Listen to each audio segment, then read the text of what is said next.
2024 लोकसभा की चुनाव जोर शोर से चल रहे हैं। फिर से लोकतंत्र पे अत्याचारियों का शासन होने जा रहा है। फिर से लोकतंत्र पे मूर्खों का शासन होने जा रहा है। 2024 के चुनाव में बहुत से नेता अब चुनाव के लिए वोट के प्रचार में घूमने भी, पर मैं लोकतंत्र में जनता से निवेदन करना चाहता हूं कि वैसे प्रतिनिधि को चुनिए जो लोगों की हित की सोचता है। वैसे प्रतिनिधि को चुनिएगा जो लोगों के विचार और भावना को प्रकट करता है। आप वैसे प्रतिनिधि को मत चुनिएगा जो पार्टी से आता है, और पार्टी मत देखिए, क्योंकि पार्टी देखिएगा ना तो पार्टी से गुंडा चोर बदमाश टिकट लेता है, क्योंकि पार्टी टिकट देने के लिए 3 करोड़ 4 करोड़ रुपया लेता है। इसलिए अच्छे आदमी के पास 3 करोड़ 4 करोड़ रुपया नहीं होता है। और आप लोग हम आम जनता पार्टी देखकर किसी को अगर वोट देंगे तो लोकतंत्र को बेचने का समान है, क्योंकि देश के जितने भी बड़े बड़े भी पार्टी है सब बिकाऊ पार्टी है, समझ रहे ना। सब एक प्रकार से अपना सीट बेचते हैं या पैसा पर, और आम जनता इस बात को समझते नहीं। मैं जनता से पूछना चाहता हूं,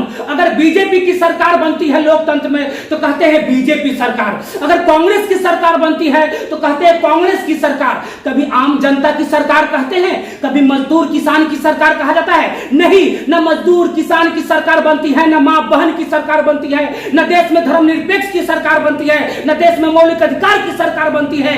देश में सरकार बनेगी तो बीजेपी की सरकार बनेगी, नहीं तो कांग्रेस की सरकार बनेगी। आम जनता का सरकार कब बनेगा? जब तक आम जनता पार्टी के मुंह देख के वोट देंगे तब तक देश का कल्याण नहीं होने वाला है, तब तक देश में गुंडा चोर बदमाश का राज होगा। आप सोच रहे हैं विधानसभा के सीट पर चुनाव जो लड़ता है वह विधायक, लोकसभा की सीट पर जो चुनाव लड़ता है वह सांसद, लेकिन यह सांसद और विधायक होता कौन है? मैं कह रहा ना, 100 में से 1 गरीब मजदूर के यहाँ संघर्ष करके जाते हैं लोग, नहीं तो 99 जो होते हैं ना गुंडा चोर बदमाश की जैसा होता है, और तनाशाह होते हैं, वोट लेने के लिए झुकते हैं और फिर से जनता को लात मार के भगाते हैं, वही होते हैं तनाशाह। और तनाशाहियों को देखकर आम जनता जो वोट देती है ना, जनता सावधान हो जाए। जनता, किसान, मजदूर, मां बहन, देश की सावधान हो जाए। आज भी देश आजादी हो गया, 75-76 साल आजादी के हो गए, लेकिन आज भी भ्रूण हत्याकांड रुके हैं? कौन करवा रहा है भ्रूण हत्याकांड? आज भी दहेज प्रथा पर मां बहन जलती है, क्या रुका है? कौन करवा रहा है? आखिर आप सोचिए, भ्रष्टाचार को जन्म कौन दे रहा है? विधायक के बेटा है, 3 लाख 5 लाख 10 लाख 20 लाख दहेज लेते हैं। कौन लेता है? शुरुआत कौन करता है? मंत्री, संतरी, नेता, अधिकारी कौन करता है शुरुआत दहेज की? आज भी इस देश में अगर कहा जाए तो मां बहन सुरक्षित नहीं है। आज भी लिंग आधारित भेदभाव है, लिंग भेदभाव है। मां बहन कब आप स्वतंत्र होंगे?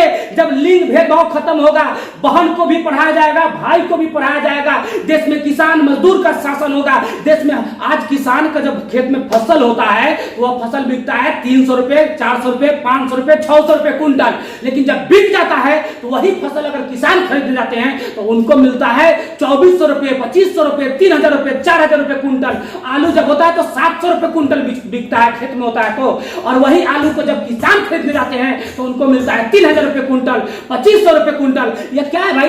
देश के नेता देश के किसान के साथ में क्या कर रहा है? देश के किसान को लूटने का काम कर रहा है। जिस प्रकार अंग्रेज हमारे यहाँ निलहे किसानों पर अत्याचार किया, जिस प्रकार अंग्रेज यहाँ मजदूरों पर अत्याचार किया, उसी तरह आज इस देश में सरकार, चाहे वह कांग्रेस की सरकार हो, चाहे वह बीजेपी की सरकार हो, चाहे वह जदयू की सरकार हो, चाहे वह आरजेडी की सरकार हो, चाहे देश का कोई भी सरकार हो, चाहे आम आदमी पार्टी की सरकार हो, चाहे देश का कोई भी सरकार हो, यार पार्टी के नाम पर लूटने की काम करते हैं, पार्टी के नाम पे, धर्म जाति के नाम पे लड़वाने की काम करते हैं, छुआछूत भेदभाव जैसे दंगा फैलाना चाहते हैं, पार्टी के नाम पर देश को बर्बाद करने का काम अगर कोई करता है तो नेता करता है। लेकिन देश की जनता जाति वाला गेम खेल रहा है, हम यह जाति तो हम वह जाति। भाई जातियों में गरीबी होता है, इस बात को याद रखिएगा। हर जातियों में गरीब होते हैं, हर जातियों में अमीर होते हैं। जो अमीर होते हैं वही अत्याचारी होते हैं, हर जातियों में गरीब होते हैं, उसको हर कोई सताने की काम करता है। लोकतंत्र में जनता अगर अपने आप को मजबूत करना चाहती है तो पार्टी से अलग हटकर काम करना। चुनाव को जीतने के लिए नेता किसी भी हाल तक जा सकता है। अभी इंडिया में वर्ल्ड कप की चालू है, आप सोच सकते हैं जब इंडिया वर्ल्ड कप जीतेगी ना, उस पर भी राजनीतिक होगा, बहुत से राजनीतिक आपको देखने को मिलेगा। देश में राजनीतिक के लिए अर्थात अपने गद्दी के बचाने के लिए यह देश की नेता देश के ईमान तक बेचने के लिए तैयार है। याद रखिएगा मेरे भाई, लोकतंत्र को अगर जिंदा रखना है, लोकतंत्र को लूटने से बचाना है, तो गद्दार नेताओं से और गद्दार पार्टियों से सावधान। जो पार्टी आपके पीठ में छल करने की साजिश करता है, जो पार्टी सीना में दर्द देने की साजिश करता है, उस पार्टी से सावधान, उस नेता से सावधान जो किसान मजदूर पर अत्याचार करता है। आज देश में दो प्रकार की शिक्षा है। गरीब के लिए वैसा स्कूल है जिस स्कूल में शौचालय तक की व्यवस्था नहीं है, जिस स्कूल में कैंट तक की व्यवस्था नहीं है। गरीब के लिए वैसा स्कूल है जिस स्कूल में बोर्ड तक की व्यवस्था नहीं है। गरीब के लिए वैसा विद्यालय है जिस विद्यालय में योग शिक्षक की व्यवस्था नहीं है। गरीब के लिए वैसा विद्यालय है जिस विद्यालय में किसी प्रकार की सुविधा नहीं है। लेकिन अमीर के बाल बच्चे के पढ़ने के लिए एसी वाले स्कूल है। गर्मी है तो एसी लग जाएगा, ठंडा है तो हीटर लग जाएगा, कैंट की व्यवस्था रहेगा, शौचालय की व्यवस्था रहेगा, हर प्रकार की व्यवस्था रहेगा, योग शिक्षक की व्यवस्था रहेगा। इस देश में दो प्रकार की शिक्षा है। मंत्री, संतरी, विधायक, अधिकारी के बेटा के लिए कोई और शिक्षा है, गरीब मजदूर के बेटा के लिए कोई और शिक्षा है। वह गरीब मजदूर लोकतंत्र में वोट देते हैं, लेकिन उनके बाल बच्चों को पढ़ाने के लिए सरकार कैसी शिक्षा। आप सोच सकते हैं कि गरीबों पर शिक्षा में किस प्रकार भेद किया जा रहा है।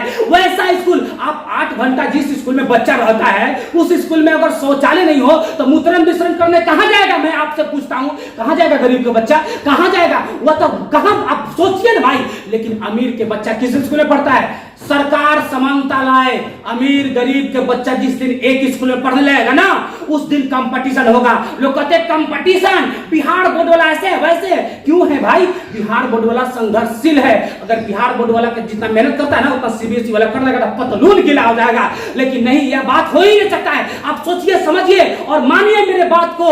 अमीर के बच्चा के लिए अलग, गरीब के बच्चा के लिए अलग अगर शिक्षा है तो लोकतंत्र में लोगों के कारण से है। क्योंकि लोकतंत्र के कहा जाता है लोग स्वामी, लेकिन हमको नहीं लगता है कि लोग स्वामी है। लोग महामूर्ख होते हैं, लोग महामूर्ख होते हैं। जय भीम, जय भारत, जय भारत की संविधान, जय मूल निवासी, जय भारत की संविधान, जय भारत की संविधान।